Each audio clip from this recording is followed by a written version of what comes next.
दोस्तों, मेरे चैनल पर आपका बहुत बहुत स्वागत है।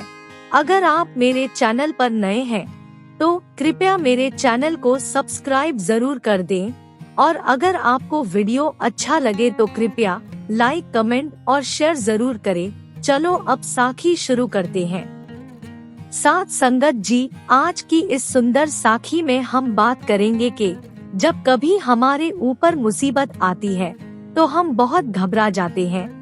हम मदद के लिए इधर उधर दौड़ते हैं, यार दोस्तों के पास जाते हैं, रिश्तेदारों के पास जाते हैं, लेकिन जब हमें कहीं से भी सहारा नहीं मिलता तो हम बहुत मायूस हो जाते हैं।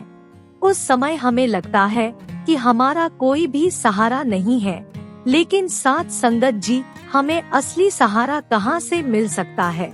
कौन हमें इस मुसीबत से निकाल सकता है? इस बात को हम भूल जाते हैं। आज की इस सुंदर साखी में हमें ये पता चलेगा कि मुसीबत और दुख के समय में कौन हमारे साथ खड़ा होता है और कौन हमारी मदद करता है। अब देर ना करते हुए आज की साखी शुरू करते हैं।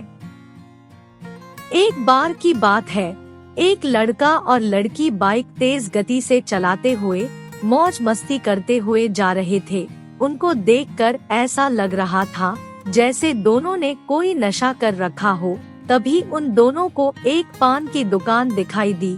उन्होंने अपनी बाइक रोकी और दोनों सिगरेट लेकर फूंकने लगे। उस पान की दुकान के बगल में नीचे एक फकीर अपने में मस्त समाधि लगाकर बैठा था। तभी मस्ती मस्ती में कॉलेज की युवती ने सिगरेट के धुएं को उस फकीर की तरफ फेंकना शुरू कर दिया। फकीर ने युवती की तरफ देखा और हल्के से मुस्कुराकर अपने में मस्त हो गया।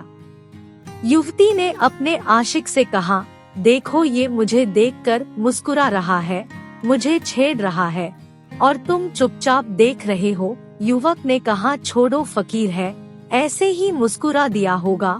सिगरेट खत्म करने के बाद उन दोनों ने दुकान से पान लेकर चबाना शुरू कर दिया। इस बार पान चबाते चबाते युवती ने पान की थूक को फकीर के सिर पर थूक दिया। पान की थूक से फकीर का सिर गंदा हो गया, लेकिन इस बार भी फकीर ने उन्हें कुछ नहीं कहा और मुस्कुराकर अपने में मस्त हो गया।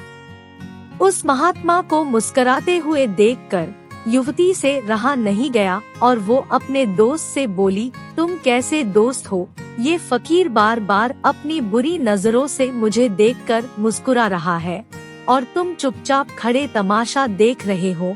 युवती की बात सुनकर उसके दोस्त को गुस्सा आ गया और वो फकीर को गाली देने लगा, लेकिन फकीर ने उसकी गाली की तरफ कोई ध्यान नहीं दिया और इस बार भी फकीर मुस्कुराता हुआ अपने में मस्त हो जाता है। फकीर की मुस्कुराहट उस युवती के यार को अपनी बेइज्जती लगती है। वो अपनी जवानी के जोश में आकर उस फकीर के गाल पर एक जोरदार झापड़ जड़ देता है और उसकी जेब में पड़े 10 रुपए के नोट को हवा में उड़ाते निकल जाता है। उसके बाद दोनों फकीर का मजाक उड़ाते हुए अपनी बाइक को तेज रफ्तार से चलाते हुए अभी कुछ दूर ही पहुंचते हैं कि उनकी बाइक से सड़क पार करता एक छोटा सा बच्चा टकरा कर घायल हो जाता है और बाइक का बैलेंस बिगड़ते ही दोनों सड़क किनारे कीचड़ में गिर जाते हैं।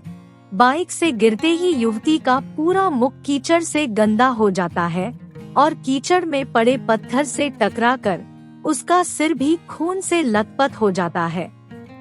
बच्चे के एक्सीडेंट को देखकर लोगों की भीड़ लग जाती है और कुछ देर बाद जब उस घायल बच्चे के परिवार को ये बात पता चलती है तो फिर क्या, पूरा गांव ही उमड़ पड़ता है सड़क पर और उस युवती के प्रेमी पर शराब और लापरवाही से गाड़ी चलाने का इल्जाम लगाते हुए उसे खूब पीटते हैं। कोई उसके गाल पर थप्पड़ मारता है तो कोई उसके सिर पर, जिसको जहां मौका मिला वहां मारता गया और वहां इकट्ठी भीड़ हंसते और मजे लेते तमाशा देखती रही और इसके साथ उन दोनों को उस घायल बच्चे के इलाज के लिए 2 लाख का खर्चा भी करना पड़ा। तभी वो फकीर उनके पास आकर बोला, बेटा ज्यादा चोट तो नहीं लगी? लड़की फकीर की बात सुनकर बहुत शर्मिंदा हुई और अपनी गलती के लिए माफी मांगने लगी। फकीर ने कहा, बेटी तुमने मेरी पहली मुस्कुराहट का मतलब समझा होता तो शायद मैं अपने यार को रोक भी लेता, लेकिन उन युवक युवती को फकीर की ये बात कुछ समझ में नहीं आई।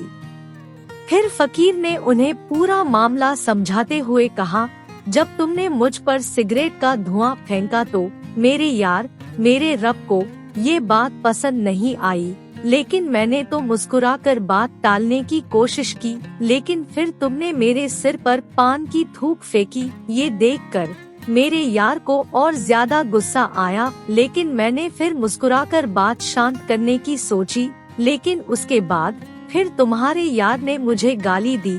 मैंने तब भी मुस्कुराकर बात वही खत्म करनी चाहिए, लेकिन जब तेरे यार ने मुझ पर हाथ उठाया तो मेरे यार से सहा नहीं गया, और फिर देख, मुझ पर धुआं फेंकने के बदले में मेरे यार ने तेरा मुख ही कीचड़ से रंग दिया। मुझ पर पान की लाल थूक तूने फेंकी, मेरे यार ने तेरे सिर को लाल लहू से रंग दिया। तेरे यार ने मेरे गाल पर एक झापड़ मारा, लेकिन तेरे यार पर जो लोगों ने तमाचे जड़े उनकी तो गिनती भी नहीं, और तुम दोनों जाते जाते मेरा मजाक उड़ाते गए। लेकिन मेरे यार ने तुझ पर ना जाने कितने लोगों को हंसवाया, और तेरी इन शक्लों की तस्वीरें ली और तुम्हारा तमाशा बनाया। और तेरे यार ने मेरी जेब से 10 का नोट निकालकर हवा में उड़ा दिया, लेकिन उसके बदले में उसे अपनी जेब के 2 लाख निकालने पड़े। साथ संगत जी, आज की इस सुंदर साखी से हमें ये शिक्षा मिलती है कि हमें मुसीबत और परेशानी के समय में दुनिया वालों की जगह परमात्मा की तरफ देखना चाहिए, क्योंकि दुनिया वाले हमें एक बार जरूर मना कर सकते हैं, लेकिन परमात्मा हमें कभी भी निराश नहीं करता, वो हमारी मदद करने के लिए जरूर आता है।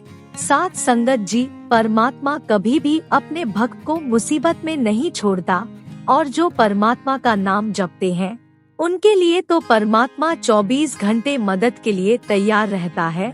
बस हमारी पुकार सच्ची होनी चाहिए। साथ संगत जी, अगर हम सच्चे मन से उस परमात्मा को पुकारेंगे तो वो हमारी मदद करने जरूर आएगा, लेकिन साथ संगत जी, हमारी भी कुछ जिम्मेवारी होनी चाहिए। हमें भी परमात्मा के बताए हुए रास्ते पर चलना चाहिए और उसका नाम जपना चाहिए, क्योंकि नाम जपने वाले परमात्मा के सच्चे भक्त होते हैं, और सच्चे भक्तों को परमात्मा कभी मुसीबत में नहीं रहने देता। साथ संगत जी, अगर आपके अंदर कोई सवाल या दुविधा है तो आप मुझसे कमेंट करके पूछ सकते हैं। मैं आपके कमेंट का जवाब देने की पूरी कोशिश करूंगी। साथ संगत जी, अगर आपको ये साखी अच्छी लगे तो कृपया लाइक, कमेंट और शेयर जरूर करें। आपके प्यार और स्नेह के लिए बहुत बहुत धन्यवाद।